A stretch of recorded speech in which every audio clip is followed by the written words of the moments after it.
Let's talk about those DC trailers from this weekend. Let's get into it.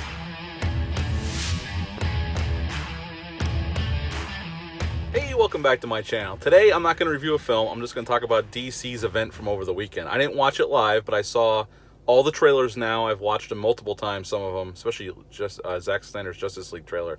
I've probably seen about a dozen times now, and the Batman trailer, probably the two I've watched the most. But I've watched them all, and I know there was some information given out, especially about Justice League. I'm going to go over each trailer quick, give my thoughts, and probably the one I'm going to talk about the most is the Justice League, and give you an update about what I'm going to review next. The first trailer was Wonder Woman 1984. Some new footage, but mostly some more footage, some more context to Pedro Pascal's villain character, and we get to see a little bit more of Kristen Wiig and Cheetah in all of her glory. Although the CGI looked a little off. I'm hoping they're still working on that. The CGI on Cheetah, when she's fully Cheetah, didn't look the greatest. I hope they're still working on that. Hopefully that's just an early rendition of it, because it looks like it needs still work. I'm sorry, but that was my thoughts, and I've watched the trailer about 3 or 4 times now, and each time when that shows up, that part of it, the CGI looks like it needs work, in all honesty. And for how much money they spent in that movie, there's no reason for it to look not like that, so I hope they fix that before the movie gets released. But I've been excited for Wonder Woman 1984 anyway. I enjoyed the first film. I'm looking forward to the second film. The trailer was okay. I didn't think it was the greatest. I thought it gave us some new stuff, but I'm already going to check it out when it hits the theaters, which hopefully sometime this year or next. I don't know when the hell it's going to get released. Who knows? But then the next film was The Suicide Squad, which really wasn't a full trailer. It was more like they showed you some things, but it was more like an interview montage from the cast and James Gunn. I'm excited about this film. I really like James Gunn as a filmmaker. I love the Guardians of the Galaxy films. I love Slither. I like James Gunn as a filmmaker. So I'm excited to see what he's done with it. I think it's going to be a really cool experience. It looks like it's going to be a fun movie. They put together a hell of a cast.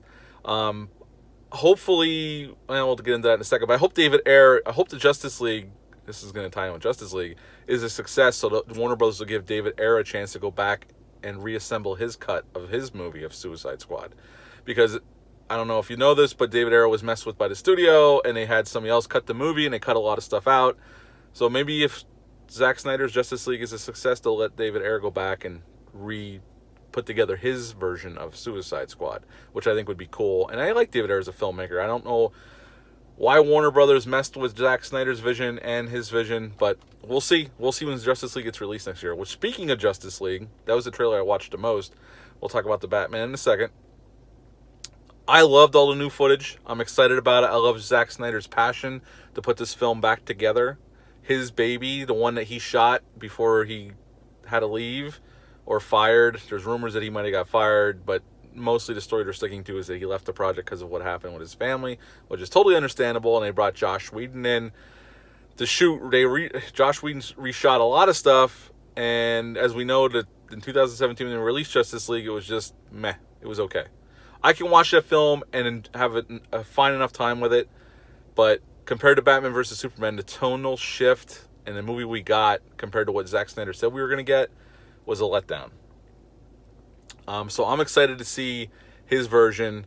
It looks like more of a tone of Batman vs. Superman. I like the color palette's changed back to what he originally wanted and everything else, so I'm excited about that. So we'll see when it gets released next year, but I'm excited. It's going to be a 4-hour cut. They're going to break it up into 1-hour episodes. But he did say over in Europe, overseas, they're working on distribution. You'll be able to get to see the 4 hours together. In America, you'll be able to purchase the 4-hour version on Blu-ray or digital, I assume. But yeah, that's exciting news. And now the last one is the Batman. Now, when they hired Robert Pattinson, I like, everything about the filmmaker they hired to do the film, even the rest of the cast, but they hired Robert Pattinson. Now, I am not a big fan of Robert Pattinson, but I will admit, the only film I've really seen him in is Twilight. And Twilight, for me, it's not a film aimed at me, is a terrible film, in my opinion. Badly written, badly directed, crappy effects, and I just don't like those films. I tried to give them a shot. I think they're awful. So, my opinion of Robert Pattinson is from Twilight.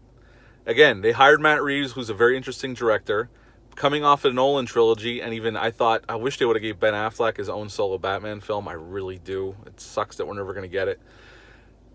But now after seeing the trailer, I got to admit, my reservations are dissipating. I am officially excited for this film. It's dark. It reminded me of David Fincher's Seven with with a little bit of The Crow splashed in. That's what it reminds me of. It looks like it looks like it's gonna be a very dark film. You got to see Colin Farrell briefly in there.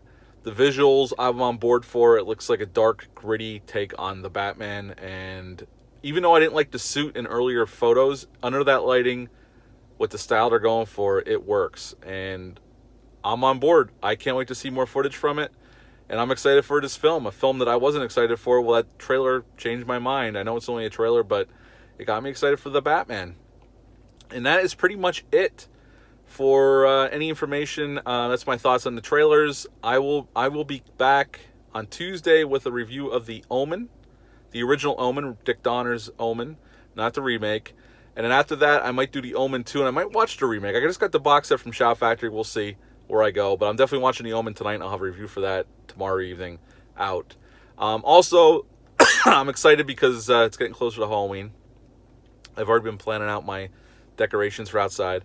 So in about 3 weeks, I'll be pulling everything out of storage. Plus, I got some new things in the mail coming. I got a game plan for my decorations. I can't wait to execute it. Once my house is fully decorated outside, I will do a walkthrough video and show everybody out there what my house looks like for Halloween. I'm very excited to show you all, and I can't wait to get everything out and get my house lit up at night and see how it goes. But other than that, I hope everyone's doing well out there. I'll be back tomorrow with The Omen. You all stay safe, and I'll be back soon. Thanks. Bye.